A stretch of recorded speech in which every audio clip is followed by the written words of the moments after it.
Ballon d'Or 2024.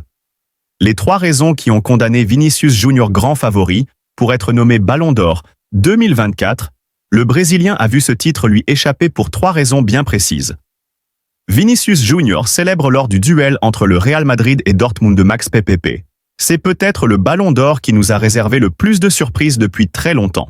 Alors que toute la planète football s'attendait à ce que Vinicius Junior soit couronné comme meilleur joueur de l'année, c'est finalement Rodri qui a été élu.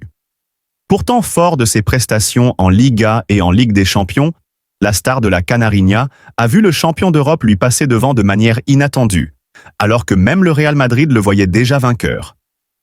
Mais si on se fie aux dernières explications formulées par les médias espagnols notamment, le sacre de l'Espagnol est un peu plus compréhensible. D'abord, Vinicius Junior paye le fait d'avoir eu d'autres concurrents en guise de coéquipiers. C'était serré. Vinicius a sûrement pâti de la présence de Bellingham et de Carvajal dans le top 5. A ainsi révélé Vincent Garcia, patron de France Football, sur la chaîne L'Équipe. Les votes se sont ainsi répartis et dispersés entre plusieurs Madrilènes, et surtout entre Vinicius et Bellingham. Vinicius Junior manque de fair play? Ensuite, il y a le fait qu'en sélection, Vinicius Junior n'ait pas été spécialement brillant, signant une Copa América assez médiocre alors qu'il était supposé être le leader brésilien. Des prestations rédhibitoires sous la tunique jaune du Brésil, là où Rodri a été élu MVP de l'Euro. Et les compétitions internationales sont particulièrement importantes dans ce genre de distinction individuelle. Si Vinicius Junior était le grand favori au mois de juin, les compétitions de club finies, les tournois de sélection estivaux ont un peu changé la donne. La suite après cette publicité. Enfin, il y a un autre critère qui a énormément pesé dans la balance et qui a surtout pris du poids cette année. Le fair play et l'exemplarité. Souvent considéré comme un joueur provocateur, avec des petits gestes pas spécialement nobles à ses adversaires parfois, et un joueur qui conteste de façon assez véhémente auprès des arbitres, Vinicius Junior a donc perdu beaucoup de points de ce côté-là. Tout le contraire d'un Rodri dont le comportement est plutôt exemplaire.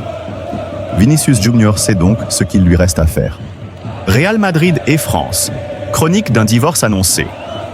La candidature de France Football au Ballon d'Or confirme que la relation d'admiration mutuelle née à Paris entre le pays voisin et le club blanc avec la création de la Coupe d'Europe en 1955 n'est plus, du moins, aussi idyllique Cristiano, aux côtés des légendes florentines et madrilènes au gala de son 5e Ballon d'Or.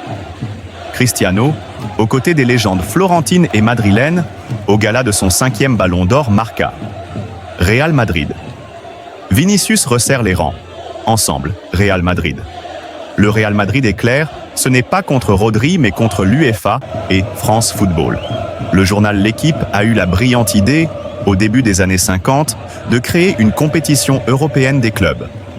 Avec le soutien inconditionnel de Santiago Bernabéu, cela a eu lieu, et à Paris, au Parc des Princes, lieu de la première finale de Coupe d'Europe, a commencé la légende du meilleur club du monde. Ce mariage a été le germe d'une admiration mutuelle, nourrie au fil des années avec tous les titres internationaux et avec l'arrivée des joueurs français au Bernabéu, de Copa, en passant par Zidane, jusqu'à Benzema. En France, la grandeur du club blanc était et est toujours admirée.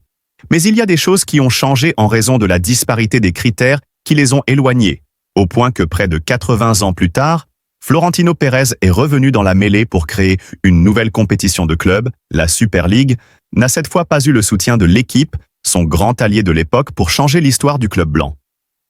Pourtant, l'éditorial sévère de l'Équipe de ce matin critiquant le sit-in du Real Madrid lors du dernier gala du Ballon d'Or confirme que Madrid n'est plus intouchable en France.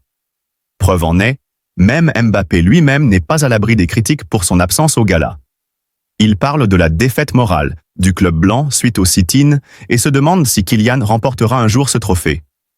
Quelque chose d'impensable avec des personnalités comme Zidane, toujours soutenu par les médias français lorsqu'il était joueur blanc. Le club madrilène a choisi, sans classe, de piétiner cette valeur du sport qui consiste à respecter ses vainqueurs, note Vincent Duluc dans son éditorial.